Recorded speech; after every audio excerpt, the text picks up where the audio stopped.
प्रभु यीशु मसीह के मधुर और सामर्थ्य नाम में आपको प्रेमी सलाम। जय मसीह की। डेली बाइबल संदेश में आपका हार्दिक स्वागत है। आज 1 अप्रैल है और परमेश्वर को धन्यवाद कि उसने हमें फिर से एक नया दिन दिया है, एक नया सवेरा दिया है, ताकि हम अपने जीवन के चाल चलन, सोच विचार और आचरण के द्वारा उस परमेश्वर को महिमा दें जिसने हमें ये आज की जिंदगी दी है। परमेश्वर ने हमें फिर से एक नया महीना दिया है, अप्रैल का महीना। मैं आशा करता हूँ पिछला मार्च का महीना आप सबके लिए आशीषों से भरा रहा होगा। पिछला महीना हमारे लिए बहुत आनंद का महीना था, बहुत खुशी का महीना था। आत्मिक तौर से हम प्रभु के और नज़दीक आ सकें। कलीसिया में लोग और भी आने लगे। कलीसिया के अंदर अच्छे वचन के प्रचार के द्वारा पवित्र आत्मा के कार्य को हम चर्च में देख सके, और इस तरीके से हमारे लिए बहुत अच्छा महीना रहा। इसी यानी कि पिछले महीने में हमने गुड फ्राइडे की आराधना, पाम संडे की आराधना, और फिर कल हमने ईस्टर की आराधना चर्च में की। बहुत अद्भुत समय था। आप सबकी प्रार्थनाओं के लिए बहुत बहुत धन्यवाद। निरंतर हमें प्रार्थना में याद रखिएगा, ताकि परमेश्वर हमें अपने खुद की एक कलीसिया दे, अपनी खुद की एक जगह दे जहाँ पर हम स्वतंत्र होकर परमेश्वर की आराधना कर सकें। आज के वचन के लिए हम तीतुस की किताब 1 अध्याय और उसकी 5वीं आयत से पढ़ेंगे। हमने पिछली बार 1 अध्याय और 1 से लेकर के 4 तक पढ़ी थी और बहुत अद्भुत बातों को सीखा। आज हम 5वीं आयत से शुरू करेंगे। 5वीं आयत से जब आप आगे पढ़ते हैं तो हमें यहाँ पर ये समझ में आता है कि पौलुस यहाँ पर तीतुस को पत्र लिख करके बातचीत कर रहा है और उससे कह रहा है कि मैंने तुम्हें क्रेते में छोड़ा है। क्रेते एक शहर है, वहाँ पर मैंने तुम्हें इसलिए छोड़ा है ताकि तुम वहाँ की कलीसिया की देखभाल कर सको। उस कलीसिया में कुछ अच्छे अगुवों को नियुक्त कर सको जो कलीसिया को चला सके। बाइबल के कई शास्त्री ये विश्वास करते हैं कि पौलुस की प्रथम रोमी कारावास से आज़ाद होने के बाद पौलुस और तीतुस सुसमाचार का प्रचार करने के लिए साथ साथ क्रेते गए थे। अब इस पत्र को लिखते समय पौलुस ने तीतुस को क्रेते में छोड़ दिया है ताकि वो वहाँ की नई स्थापित कलीसिया के कुछ मामलों को सुलझा सके। याद रखें कि तीतुस ने पौलुस से यह अधिकार प्राप्त किया था कि जिन नगरों में नई कलीसिया की स्थापना हुई है वहाँ पर प्राचीन लोगों की वो नियुक्ति कर सके। यहाँ कलीसिया के सदस्यों द्वारा प्राचीनों की नियुक्ति या प्राचीनों की नियुक्ति का कोई उल्लेख नहीं किया है, लेकिन फिर भी इस पद के अनुसार प्राचीन लोगों को कलीसिया की ओर से अधिकार नहीं दिया जाता था। यह अधिकार प्रेरित पौलुस की ओर से और उसके शिष्य तीतुस के माध्यम से दिया जाता था। तो इस तरीके से पौलुस ने तीतुस को यह अधिकार दिया है कि वो वहाँ पर पौलुस की आज्ञा के अनुसार प्राचीनों को नियुक्त करे। अब उन प्राचीनों को जिनको कलीसिया के अंदर नियुक्त करना चाहिए, वो प्राचीन जो कलीसिया में सहायक होते हैं, मददगार करते हैं, पास्टर के साथ मिलकर सेवा करते हैं, कलीसिया की विभिन्न सेवकाई में हाथ बटाते हैं। यहाँ पर 6 आयत में देखिए, 6 आयत में लिखा जो जिन लोगों को वहाँ पर नियुक्त किया जाएगा, जो प्राचीनों को नियुक्त किया जाएगा, उनके अंदर क्या क्या बातें होनी चाहिए। ये बहुत बहुत महत्वपूर्ण है। हम जब यहाँ से पढ़ते हैं, सीखते हैं, तो हमें भी याद रखना चाहिए। हमें अपने कलीसिया के पासबानों के अंदर देखना चाहिए कि ये गुण उनके अंदर है या नहीं है परमेश्वर के वचन के अनुसार। जैसा कि यहाँ लिखा है, जो निर्दोष हो, ऐसा प्राचीन जो निर्दोष हो, एक ही पत्नी के पति हों। यहाँ पर कई लोग इसका गलत अर्थ निकालते हैं। वो ये कहते हैं कि अरे एक बार में एक पत्नी हो। ये गलत है, ऐसा नहीं है। वो एक ही पत्नी के पति हो, इसीलिए ऊपर के आयत में लिखा है वो निर्दोष हो, उसमें ये दोष नहीं होना चाहिए। कह रहे उसकी एक पत्नी यहाँ पर है, एक पत्नी वहाँ पर है, यहाँ पर एक पत्नी है और कई इसकी पत्नियाँ हैं। ये सब दोष देने वाली बातें हैं। ऐसा दोष उसमें नहीं होना चाहिए। उसकी एक ही पत्नी होना चाहिए। ऐसा भी ना हो कि एक पत्नी जब नहीं रही तो वो दूसरी पत्नी से शादी कर ले। फिर किसी वजह से अगर वो ना रहे तो फिर तीसरी से शादी कर ले, ऐसा नहीं होना चाहिए। उसमें किसी भी प्रकार का दोष नहीं होना चाहिए। उसे सबके लिए एक आदर्श ठहरने की आवश्यकता है। निर्दोष और एक ही पत्नी के पति हों, जिनके बच्चे विश्वासी हों, ये भी बहुत महत्वपूर्ण चीज़ है। आज हम ऐसे बहुत सारे उन पासवानों को देखते हैं, ऐसे बहुत सारे सेवकों को देखते हैं जो कलीसिया में सेवा कर रहे हैं, अपने घर को संभाल नहीं सकते लेकिन कलीसिया को संभालने के लिए चले हैं। अपने बच्चों को नहीं संभाल सकते, उनके बच्चे विश्वास में नहीं है। कई बार ये बोला जाता है कि अरे ये बच्चों की मर्जी है। नहीं नहीं, वास्तव में जब वो बच्चे थे तभी से उन्हें प्रभु के पास उन्हें लाना चाहिए था, प्रभु के मार्गों पर उन्हें चलाना चाहिए था। इसीलिए वचन में लिखा है, बच्चों को उसी मार्ग की शिक्षा दो जिस पर उन्हें चलना चाहिए, तो वो बुढ़ापे में भी उस पर से नहीं हटेंगे। ये माता पिता की जिम्मेदारी है कि वो बचपन से अपने बच्चों को प्रभु के रास्तों पर चलाए, और उसके बावजूद भी यदि वो नहीं चलते हैं तो वो प्रभु को इसका लेखा जरूर देंगे, और उन्हें जीते जी संसार में इसका प्रतिफल भुगतना पड़ेगा। और आगे लिखा है, और उनमें लुचपन और निरंकुशता का दोष ना हो। लुचपन, किसी भी प्रकार की गंदी आदत, इधर उधर मुंह मारने वाली आदत नहीं होना चाहिए। किसी भी प्रकार का अंकुश नहीं होना चाहिए। निरंकुशता का दोष ना हो, क्योंकि अध्यक्ष को परमेश्वर का भंडारी होने के कारण निर्दोष होना चाहिए, ना कि हठी, ना क्रोधी, ना पियक्कड़, ना मारपीट करने वाला, और ना नीच कमाई का लोभी हो, पर अतिथि सत्कार करने वाला, भलाई का चाहने वाला, संयमी, न्यायी, पवित्र और जितेंद्रिय हों, और वो विश्वास योग्य वचन पर जो धर्मोपदेश के अनुसार है स्थिर रहे, कि खरी शिक्षा से उपदेश दे सके और विरोधियों का भी मुंह बंद कर सके। क्योंकि उस समय पर ऐसे बहुत सारे लोग थे जो वचन का विरोध कर रहे थे, मसीहत का विरोध कर रहे थे। ऐसे में जो प्रभु की सेवकाई में आता है, उनके जीवन में किसी भी प्रकार का दोष नहीं होना चाहिए। यानी कि उनके ऊपर कोई चोरी का इल्ज़ाम, बेविचार का इल्ज़ाम, लड़ाई झगड़े का इल्ज़ाम, चोरी का या किसी भी प्रकार का इल्ज़ाम नहीं होना चाहिए। निर्दोष होना चाहिए।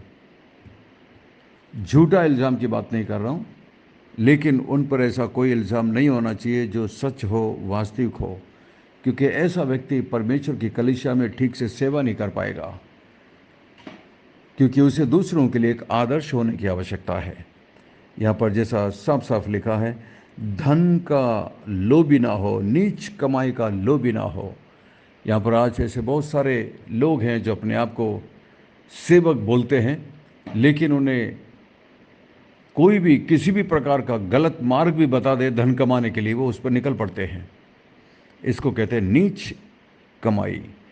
नीचता का काम करके, अनुचित काम करके, गलत काम करके, बुराई करके, अशोभनीय काम करके जो लोग पैसा कमाते हैं, ये नीचता की कमाई है।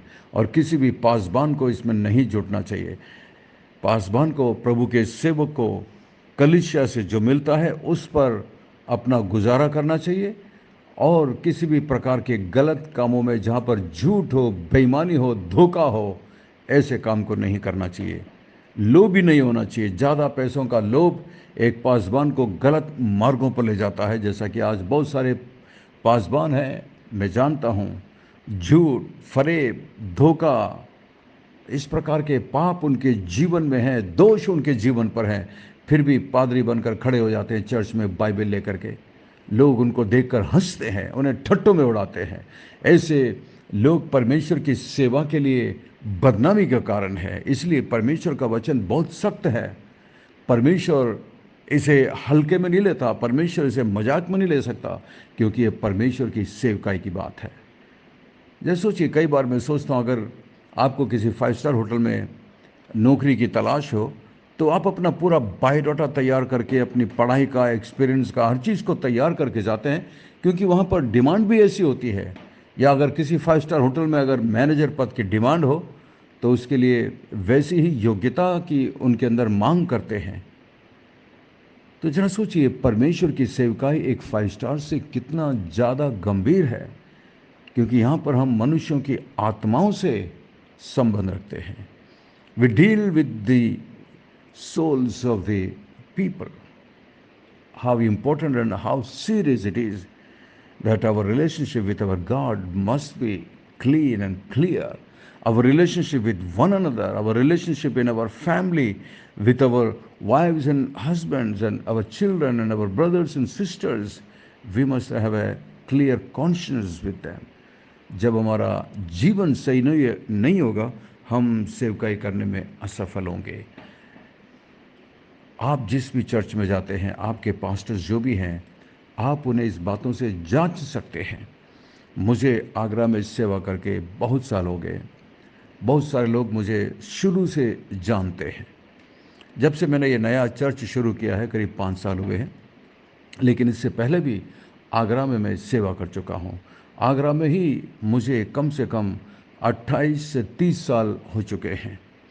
तो लोग मुझे अच्छी तरीके से जानते हैं। कई बच्चे जो मेरे सामने पैदा हुए और जवान हुए, हमारे चर्च में उद्धार पाया, मैंने उनको यूथ मीटिंग में सिखाया, पढ़ाया है और मैंने उनकी शादी पढ़ी है। आज उनके बच्चे हैं।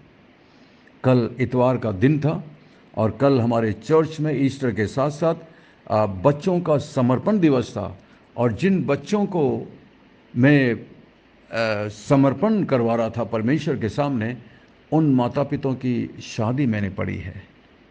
जरा सोचिए, कितने सारे लोग मुझे अच्छी तरीके से जानते हैं और अगर मुझ में ऐसी कोई भी बुराई होती तो आपको क्या लगता है, क्या वो मेरे साथ रहते अभी तक? नहीं रहेंगे। ऐसे पास्टर से लोग अलग हो जाते हैं, ऐसे पास्टर से लोग दूर चले जाते हैं, चर्च छोड़कर जाते हैं, एक अच्छी चर्च की तलाश करते हैं। लेकिन मैं सच में परमेश्वर का धन्यवादी हूँ।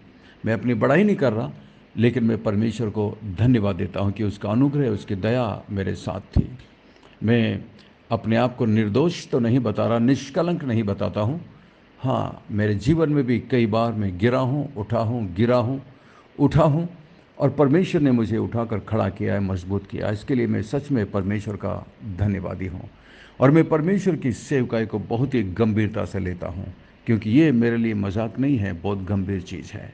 आप भी एक अच्छे मसीह हैं और आप जब चर्च में जाते हैं, आपको भी अपने अंदर यही डिमांड रखना चाहिए, यही इच्छा रखनी चाहिए कि मेरे पासबान एक ऐसे पासबान हो जिनका जीवन परमेश्वर के वचन से मिलता जुलता हो, ताकि वो पासबान आपको परमेश्वर के रास्ते पर ले चले और आपको आत्मिक जीवन में मजबूत कर सके।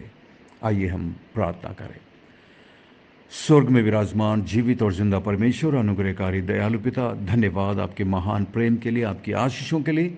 आज हम जो कुछ भी हैं आपकी दया और आपके अनुग्रह की वजह से हैं। मैं इस वक्त प्रार्थना करता हूं प्रभु, मेरे साथ जितने भी मसीह भाई बहन जुड़े हुए हैं, संदेश को सुन रहे हैं, मेरे साथ प्रार्थना कर रहे हैं प्रभु जी, आप प्रत्येक पर अपना हाथ रखिए, उन्हें अपने बेटे यीशु के लहू से धोकर शुद्ध करिए प्रभु। हर एक को माफ़ करिए, क्षमा करिए प्रभु जी। मैं नहीं जानता किसके जीवन में क्या समस्या है, लेकिन आप सब कुछ जानते हैं।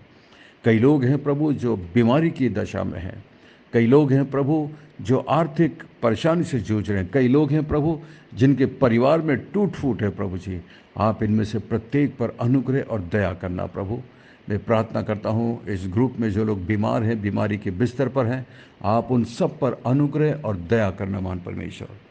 धन्यवाद कल की अद्भुत आराधना के लिए जो आपने हमारे चर्च में दी, इतने लोगों को लेकर के आए। मैं प्रार्थना करता हूँ जो संदेश उन्होंने कल आपके वचन में से सुना प्रभु जी, वो उसे निरंतर याद रख सकें और आपके मार्गों पर चल सकें प्रभु।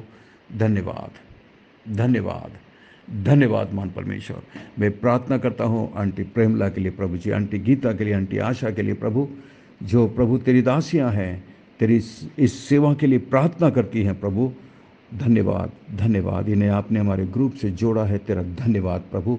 ये मेरे लिए प्रभु जी एक माता जी की तरह है जो हमें समय समय पर अगुवाई करती हैं, प्रार्थना करती हैं, मसीह में एनकरेज करती हैं प्रभु। आप इन्हें आशीष देना।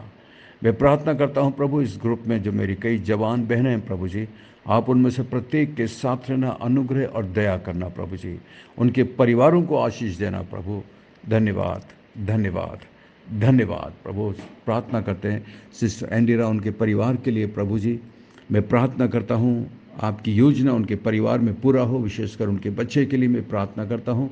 अपने हाथों को बढ़ाकर उन्हें छूकर चंगाई देना प्रभु जी, और आपकी योजना उनके जीवन में पूरी हो सके।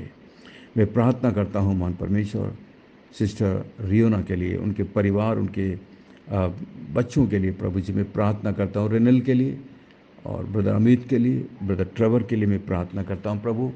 आपकी योजना उनके जीवन में पूरी हो प्रभु। शैतान की कोई भी योजना वहाँ काम न करे, लेकिन महान परमेश्वर सिस्टर और उनका परिवार तेरे लिए जीवन बिता सके। मैं प्रार्थना करता हूँ महान परमेश्वर आंटी सरोज के लिए प्रभु जी, आप उन पर भी अनुग्रह और दया करना। मैं प्रार्थना करता हूँ सिस्टर दमयंती के लिए प्रभु जी, उनके परिवार पर तेरी आशीष बनी रहे।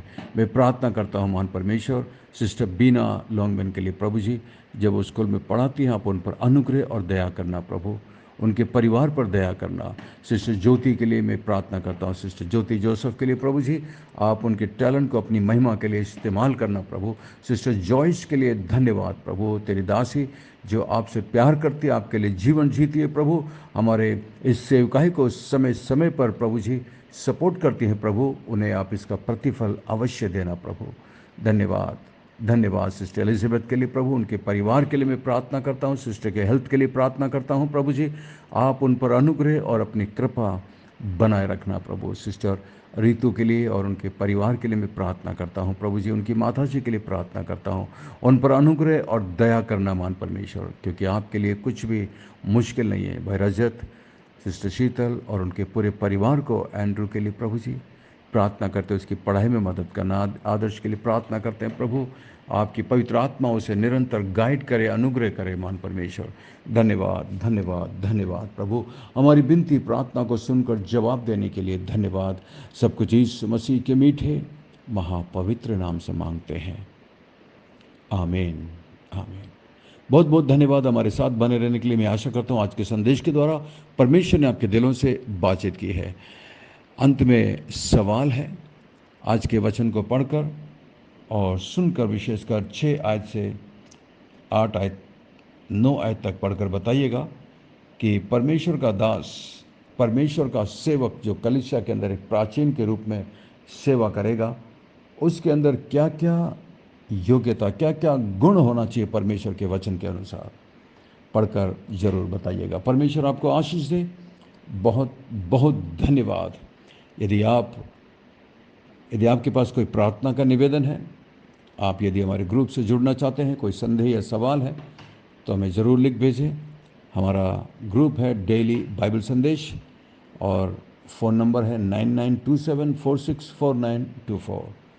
परमेश्वर आपको बहुत बहुत आशीष दे। थैंक यू, धन्यवाद। God bless you, we love you, have a great day and take care. अपना ख्याल रखिएगा।